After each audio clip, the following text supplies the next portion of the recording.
मित्रांनो, एक प्रश्न विचारला होता की मेंदूची शक्ती चांगली करण्यासाठी किंवा बुद्धी तीक्ष्ण करण्यासाठी आयुर्वेदाचे काही उपाय आहेत का?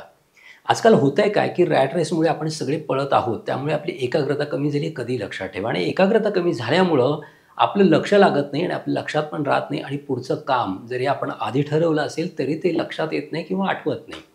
याचं कारण म्हणजे आपली एकाग्रता कमी झाली आहे. आपलं लक्ष हे 10 ठिकाणी असतं, एका ठिकाणी नसतं. आपण फोकस्ड नाही आहोत, हे कधी एक महत्त्वाचं कारण आहे. आणि त्याच्यानंतर आपल्या मेंदूची शक्ती आपल्याला जर वाढवायची असेल तर एकाग्रता महत्त्वाचीच आहे. मग त्यासाठी त्राटक आहे. 10 फुटावर एखादी मेणबत्ती लावून अंधाऱ्या खोलीत बसला तुम्ही आणि 10 फुटावर एखादी मेणबत्ती लावली आणि त्राटक करत राहिला, बघत राहिला, तर हळूहळू बाकीचे विचार कमी होत जातात आणि तुमचं कॉन्सन्ट्रेशन व्हायला लागतं, एकाग्रता व्हायला लागते. ही पहिली गोष्ट. दुसरा उपायसुद्धा त्राटकाचाच आहे. म्हणजे 10 फुटावर एक मेणबत्ती लावायची आणि 1 फुटावर साधारण आपलं बोट धरायचं, एकदा बोटाकडे पाहायचं आणि एकदा मेणबत्तीकडे पाहायचं. आणि ते करत असताना डोळ्यांची हालचाल पण व्यवस्थित होत असते आणि जेव्हा तुम्ही बोटाकडे पाहता तेव्हा बोटाचाच विचार करायचा आणि मेणबत्तीकडे पाहताना मेणबत्तीचाच विचार करायचा. असं करताना तुमच्या विचारांना पण जेव्हा बदलतात विचार तेव्हा पण एकाग्रतेची सवय लागते. तिसरा उपाय औषधांचा आहे. म्हणजे तुम्हाला मी मागे मेंदूची शक्ती वाढवण्यासाठी काही गोष्टी सांगितल्या होत्या. ब्राह्मी आहे, यष्टीमधू आहे, शंखपुष्पी आहे. हे अशा गोष्टी वापराच आणि त्याच्या जोडीला एक ब्राह्मीप्राश नावाचं औषध मिळतं. ते सकाळी रिकाम्या पोटी 1 चमचा साधारण पाण्याबरोबर घेतलं तरी त्याचा चांगला फायदा होतो. आणखी एक महत्त्वाची गोष्ट जी तुमच्या मेंदूची शक्ती वाढवेल ती म्हणजे नस्य. मी मागे नस्याबद्दल बोललो होतो. नासा ही शिरसोद्वारम. म्हणजे नासा हे आपलं मेंदूचं दार आहे. म्हणजे आपण नाकामधून जे घालू ते मेंदूपर्यंत जाणार आहे, कधी लक्षात ठेवायचं. आता जे आधुनिक लोकांनी ते ब्लड ब्रेन बॅरियर वगैरे अशा गोष्टी आहेत, परंतु लक्षणांमध्ये तर आपल्याला खूप छान फरक दिसतो. आपण जेव्हा नाकात एखादं औषध घालतो ते मेंदूपर्यंत जातं आणि मेंदूवर छान काम करतं. मग यासाठी आयुर्वेदामध्ये काही औषधं सांगितलेली आहेत. त्यापैकी एक महत्त्वाचं औषध म्हणजे पंचेंद्रिय वर्धन तेल. म्हणजे तुमच्या डोक्यामध्ये 5 इंद्रिय असतात, 5 कर्मेंद्रिय असतात आणि 5 ज्ञानेंद्रिय असतात.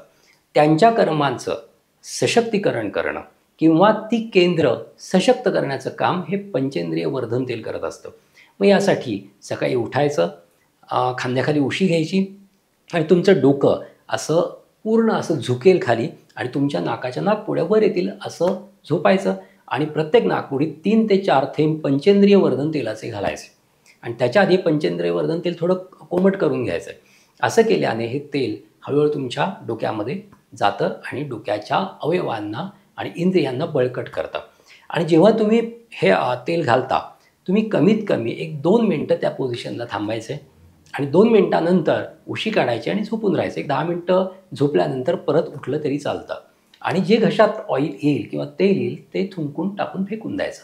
अशा पद्धतीने नसं केलं तर डोक्याला छान असं पोषण मिळतं आणि तुमच्या मेंदूची शक्ती पण वाढते, आठवण्याची शक्ती वाढते. ह्या सगळ्या गोष्टी करून पहा, फार छान फायदा होतो. नंतरचं आणखी एक नस्य म्हणजे महाकल्याण घृताचं. बाजारामध्ये आयुर्वेदाच्या दुकानामध्ये महाकल्याण घृत मिळतं.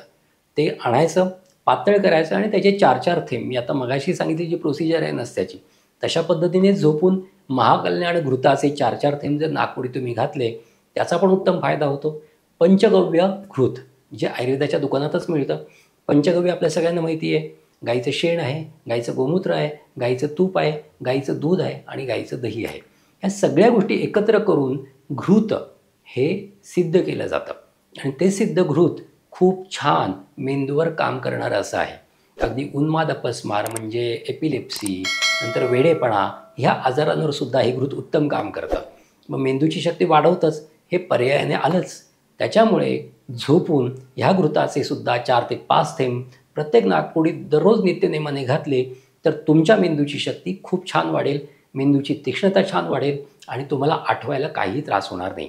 परंतु या सगळ्या गोष्टी एकत्र करणं हे पण महत्त्वाचं आहे. हे नुसतं घृत घालून पण चालणार नाही.